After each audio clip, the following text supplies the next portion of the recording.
Hello students, welcome to NCERT help. इस video में हम प्रोबेबिलिटी के टॉपिक को डिस्कस करेंगे। इस टॉपिक को आपने क्लास 9th और 10th में भी पढ़ा है, जिसमें केवल एक ही फॉर्मूला यूज़ हुआ था, probability of an event is equal to number of favourable outcomes divided by total number of possible outcome. अब प्रोबेबिलिटी को हम डिटेल से डिस्कस करेंगे।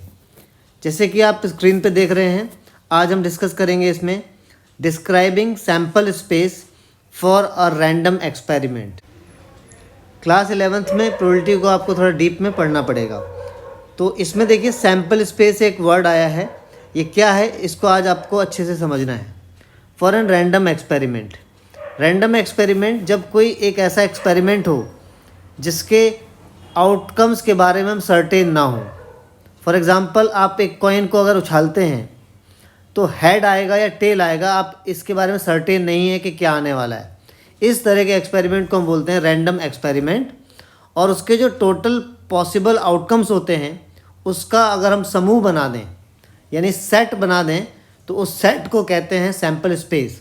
अभी सेट आपने 11th के फर्स्ट चैप्टर में पढ़ा होगा। सेट्स वाले में सेट्स को कैसे रिप्रेजेंट किया जाता है वो आपका इसमें यूज़ होने वाला है। तो देखिए, सबसे पहले एक रैंडम एक्सपेरिमेंट लेते हैं। Suppose a coin is tossed, a coin is tossed. A coin is tossed भी कहा जा सकता है, अ कॉइन इज थ्रोन भी कहा जा सकता है। अब अगर आप एक कॉइन को टॉस करेंगे तो आपको आपके क्या पॉसिबल आउटकम्स आ सकते हैं। या तो देखो, आपको हेड मिल सकता है या फिर टेल मिल सकता है। तो दो ही आउटकम हो सकते हैं अगर आप एक कॉइन को टॉस कराएंगे। और ये दोनों आउटकम्स का अगर एक सेट बना देंगे। अब सेट आपने पढ़ा है फर्स्ट चैप्टर में, सेट को हमें कर्ली ब्रैकेट में दिखाना होता है and the element separated by commas. तो इस सेट को आप बोलेंगे सैम्पल स्पेस। और सैम्पल स्पेस में जनरली हम कैपिटल एस का यूज़ करते हैं और सेट का नाम हमेशा कैपिटल लेटर में ही होता है, तो हम कैपिटल एस से डिनोट करते हैं। तो यहाँ पर एक कॉइन को अगर टॉस कराया गया, एक कॉइन को अगर थ्रो कराया गया तो उसका सैम्पल स्पेस बनेगा H, T, जो कि कर्ली ब्रेसेस में आएगा, जो कि सेट्स का स्टैंडर्ड रिप्रेजेंटेशन होता है। अब अगर आप दो कॉइन को टॉस कराते हैं तो देखो क्या होगा।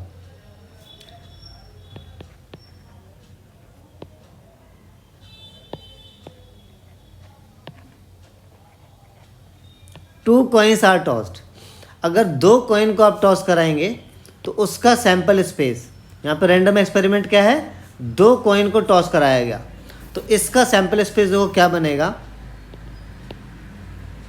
या तो दोनों सिक्कों पर हेड आ जाएगा, या पहले सिक्के पर हेड और दूसरे पर टेल आ सकता है, या फिर पहले सिक्के पर टेल और दूसरे पर हेड, या फिर दोनों पर ही टेल आ सकता है।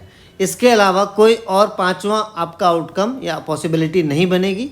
तो ये चार पॉसिबल आउटकम्स थे, इनको मैंने एक कर्ली ब्रैकेट सेट के अंदर दिखाया। तो ये आपका बन गया sample space for an random experiment where two coins are tossed. अब यहाँ पर कुछ ऑब्जर्व करने वाली चीज़ें हैं। जैसे आपने जब एक कॉइन को टॉस कराया तो दो ही आउटकम आए, और यहाँ पर दो को टॉस कराया तो चार आउटकम आए। तो इससे रिलेटेड एक फॉर्मूला है। पहले तो सेट थ्योरी में आपने पढ़ा था, ये आपका एक सेट है। तो इसमें अगर मैं लिखता हूँ एन ऑफ एस, तो एन ऑफ एस का मतलब होता है number of elements in the set S. तो आप यहाँ पे देख पा रहे हैं कि सेट एस में केवल दो एलिमेंट थे। तो एन ऑफ एस का जो आंसर होगा एक नंबर होगा, एक न्यूमेरिक वैल्यू होगी। तो एन ऑफ एस का मतलब हो गया 2, क्योंकि यहाँ पे जो सेट था सैम्पल स्पेस का उसमें केवल दो एलिमेंट थे। वहीं अगर सेकेंड पार्ट की बात करें तो यहाँ पर एन ऑफ एस यानी कि number of elements in the sample space आप देख पा रहे हो 4 हैं। तो यहाँ पर एक रिलेशन बन रहा है। अगर आप कॉइन को टॉस कराते हैं तो कॉइन के फॉर्मूले में, ठीक है, for an experiment including coin,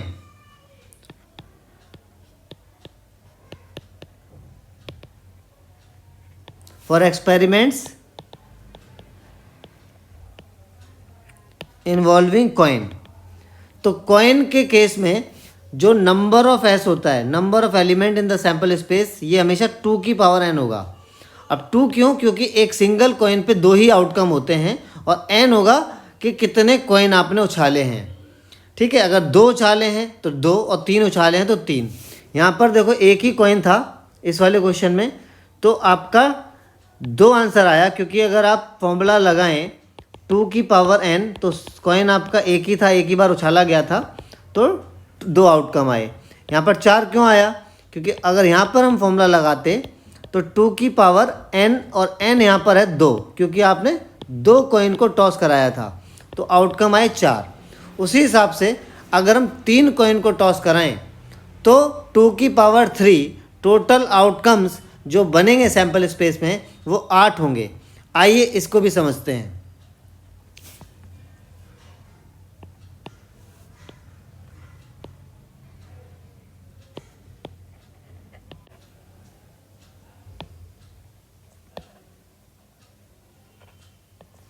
if 3 coins are tossed. अच्छा, यहाँ पे एक चीज़ मैं क्लियर कर देना चाहता हूँ। कई बार लिखा होता है 3 कॉइन्स आर टॉस्ड साइमल्टेनियसली, या फिर ऐसा भी लिखा हो सकता है अ कॉइन इज टॉस 3 टाइम्स। ये दोनों ही सेम है, लैंग्वेज बदल दी गई है, इससे आउटकम्स पर कोई फ़र्क नहीं पड़ने वाला।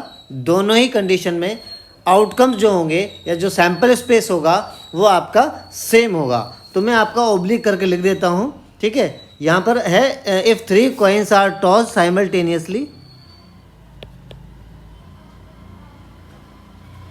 या क्वेश्चन में आ सकता है इफ अ सिंगल कॉइन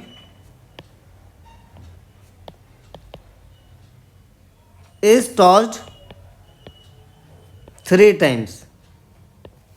एक सिंगल कॉइन को आप 3 बार टॉस कराएं या 3 कॉइन को एक साथ टॉस कराएं, ये दोनों कंडीशन, दोनों एक्सपेरिमेंट सेम है, इसके आउटकम सेम होंगे। अब ऊपर जो मैंने फॉर्मूला बनाया उसके हिसाब से इस एक्सपेरिमेंट के सैंपल स्पेस में टोटल आउटकम्स कितने बनेंगे, टोटल एलिमेंट्स उसके अंदर क्या होंगे। फॉर्मूला कॉइन के लिए यूज़ होता है 2 की पावर n, 2 क्योंकि एक सिंगल कॉइन पे 2 ही आउटकम होते हैं, और यहाँ पर आप 3 कॉइन को टॉस करा रहे हो या एक कॉइन को 3 बार टॉस करा रहे हो, तो n लेना पड़ेगा 3, तो टोटल आउटकम्स बनेंगे 8। और ये 8 आउटकम्स कौन से होंगे आइए समझते हैं। तो पहले तो सैंपल स्पेस है, तो कैपिटल S कर्ली ब्रैकेट में सारे पॉसिबल आउटकम्स आपको लिखने होंगे। सैंपल स्पेस बनाने का ये एक स्टैंडर्ड फॉर्मेट है। तो सबसे पहले अगर आपने 3 कॉइन उछाले हैं तो हो सकता है तीनों पर हेड आ जाए, ये हुआ आपका एक केस, या फिर हो सकता है 2 पर हेड आ जाए और तीसरे पे टेल आ जाए। अब यहाँ ध्यान देना, यहाँ पर 2 हेड और एक टेल आया, लेकिन ये टेल तीसरे पर है। ऐसा भी हो सकता था ये टेल तीसरे पे ना हो करके बीच वाले कॉइन पे आता या फर्स्ट वाले कॉइन पे आता, तो 2 हेड और एक टेल के साथ टोटल आपके 3 केस बन गए। अब इन तीनों में आपने 2 हेड लिए हैं और एक टेल लिया है, और ऐसा भी हो सकता है कि हेड एक पर आता और टेल 2 कॉइन पे आ जाता। अब इसके भी 3 केसेस हो सकते हैं। यहाँ पर देखो हेड पहले पे आया है और बाकी दोनों पर टेल आया है। ऐसा भी हो सकता था टेल पहले वाले पे आता, बीच वाले में हेड आता और लास्ट वाले पे टेल आता, या फिर शुरू के दोनों में टेल आ जाता और लास्ट में हेड आ जाता। तो यहाँ पर ये तीनों वो हैं जहाँ पर एक हेड और 2 टेल हैं, पर पॉसिबिलिटी 3 हो गई। और लास्ट में बचता है जब तीनों सिक्कों पर टेल आ जाता, तो एक आउटकम ये होगा। तो यहाँ पे आप काउंट कर सकते हैं, टोटल आउटकम बने हैं 8, 1 2 3 4 5 6 7 8, जो कि हमें पता था 8 आउटकम आने वाले हैं। और उस 8 आउटकम को आप कर्ली ब्रैकेट में लिखेंगे, उसका एक सेट बनाएंगे, तो वो कहलाएगा sample space for the random experiment involving 3 coins, जहाँ पे 3 कॉइन को टॉस कराया गया। तो आई होप आपको थोड़ा थोड़ा आइडिया हो रहा होगा किस हिसाब से हमें करना है, सैंपल स्पेस कैसे बनाना है। तो यहाँ पे हम 4 कॉइन का भी ले लेते हैं। अब देखो, आपको मैं बार बार समझा रहा हूँ कि लैंग्वेज बदल के भी आ सकती है। जैसे अगर आपने बोला if 4 coins are tossed, 4 coin को टॉस कराया गया है, तो सैंपल स्पेस बनाइए। या फिर वो ये भी कह सकता था find the sample space when a single coin is tossed 4 times. आप एक सैंपल स्पेस बनाइए, सैंपल स्पेस फॉर्म करिए किस एक्सपेरिमेंट का, जहाँ पर एक सिक्के को 4 बार उछाला गया है।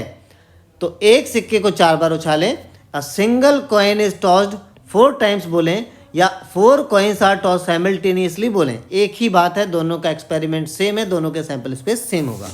अब यहाँ पर देखो, सबसे पहले हम डिस्कस करते हैं कि इसमें आउटकम्स कितने आने वाले हैं। तो जो फॉर्मूला मैंने बताया आउटकम्स में काउंट पता करने का, ठीक है, आउटकम्स क्या है ये नहीं बताएगा ये फॉर्मूला आपको बताएगा कि आउटकम्स में टोटल काउंट्स कितने होंगे, टोटल केसेस कितने होंगे।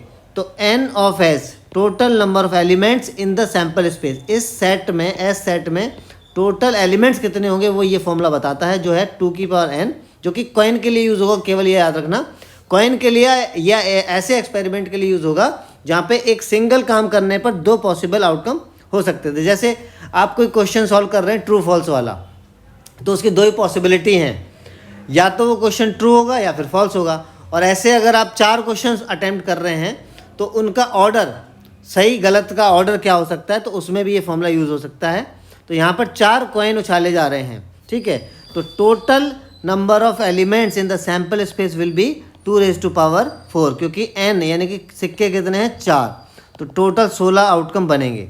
अब ये 16 कई बार बच्चे कंफ्यूज कर जाते हैं बनाने में, बनाते वक्त उन्हें ध्यान नहीं रहता, वो क्या करेंगे, एक ही केस जो बना चुके हैं ऑलरेडी वो रिपीट हो जाएगा, या तो ये ऐसा करते हैं तो ये गलत हो जाएगा उनका, या फिर कोई भूल जाते हैं, उनका पता ही नहीं चलता, वो 15 पे अटक जाते हैं 16 नहीं बन रहा, या 14 पे अटक जाते हैं 16 नहीं बन रहा। उसका एक प्रॉपर फॉर्मेट है, उसको आप ध्यान से समझने की कोशिश करें, जिससे आपका कभी भी सैंपल स्पेस गलत नहीं बनेगा।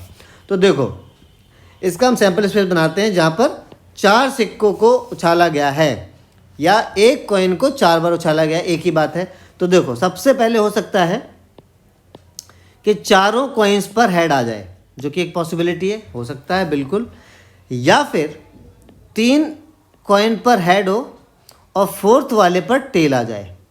अब देखो, चारों पर हेड है, इसको आप आगे पीछे करेंगे, कोई नया केस तो बनने वाला है नहीं, तो ये तो एक ही रहेगा।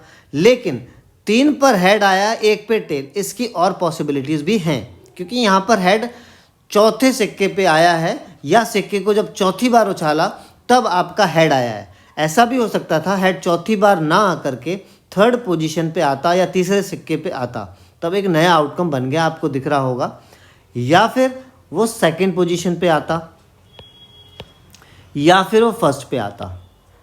तो देखो, 3 हेड और 1 टेल को लेकर के हमारे टोटल 4 केसेस बन गए हैं। अब यहाँ पर 3 हेड आपने लिए और 1 टेल लिया, पर ऐसा भी हो सकता था 2 पर हेड आता और 2 पर टेल आता। अब 2 पर हेड और 2 पर टेल आता, अब ध्यान दें, इस वाले टेल को हम रोटेट करेंगे, ये टेल आपका 3rd पोजीशन पे है, हो सकता था ये टेल 2nd पोजीशन पे होता, तो HT और HT करके एक केस बनेगा। अब इस टेल को आप बीच में ले आए, अब इस टेल को फिर से स्टार्टिंग में लेके आइए, तो THHT। अब आप काउंट करो, अभी तक कोई हमने रिपीट नहीं करा है, और टोटल आउटकम्स आपके 8 हो चुके हैं, ठीक है, 1 2 3 4 5 6 7 8, और बनने हैं टोटल कितने, 16 बनने हैं। और ये आपके एग्जाम में आ सकता है कि एक सैम्पल स्पेस बनाइए वेयर 4 कॉइन्स आर टॉस्ड, या अ single coin is tossed 4 times, या थ्रोन भी बोल सकता है, इस टॉस की जगह कई बार थ्रोन वर्ड का भी यूज़ करता है। अब देखिए आगे क्या होगा, इसको मैं आगे यहाँ पे कंटिन्यू करता हूँ नीचे। अब यहाँ पे जो आपने 8 केसेस बनाए, आप उन्हीं को ना रिवर्स कर दीजिए, आपका कभी कोई गलती नहीं होगी, कोई केस रिपीट नहीं होगा, कभी कोई केस कम नहीं पड़ेगा, क्योंकि 8 केसेस आपने बना दिए। इनको अगर आप रिवर्स, और 8 में कोई रिपीटिशन है नहीं, ये ध्यान रखना, इनमें कोई रिपीटिशन नहीं होना चाहिए, तो इनको आप रिवर्स कर दो तो टोटल केसेस आपके 16 हो जाएंगे, उतने ही बनेंगे, उससे ज़्यादा केसेस आपके बन ही नहीं सकते। तो देखो, चारों पर हेड आया है, तो ऐसा भी हो सकता था कि चारों पर टेल आता, यहाँ पर 3 पर हेड और 1 पर टेल है, तो 3 पर टेल और 1 पर, जहाँ पर H है वहाँ पे T करना है, जहाँ पर T है वहाँ पर H करना है। तो अब आपको आइडिया हो गया होगा कि यहाँ पर क्या आने वाला है, यहाँ पर आएगा TTHT, और यहाँ पर आएगा THTT, यहाँ पर आएगा HTTT, यहाँ पर आएगा TTHH, यहाँ पर आएगा TH, और यहाँ पर आएगा HTTH। अब आप काउंट कर सकते हैं, टोटल आउटकम्स हो गए 16, जो कि 16 बनने थे अगर हम 4 कॉइन को उछालते हैं।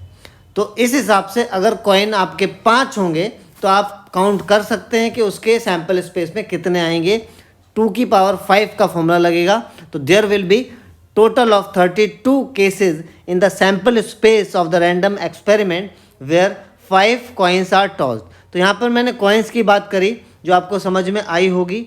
यहाँ पर आपको रैंडम एक्सपेरिमेंट के सैम्पल स्पेस को बनाना सिखाया गया specially for coins. I hope आपको ये वीडियो समझ में आया होगा। सैम्पल स्पेस बनाना और सैम्पल स्पेस में आउटकम्स कितने होंगे, कॉइन है तो आपको कौन सा फॉर्मूला यूज़ करना है, ये आपको समझ में आया होगा। Thank you for watching and have a great day.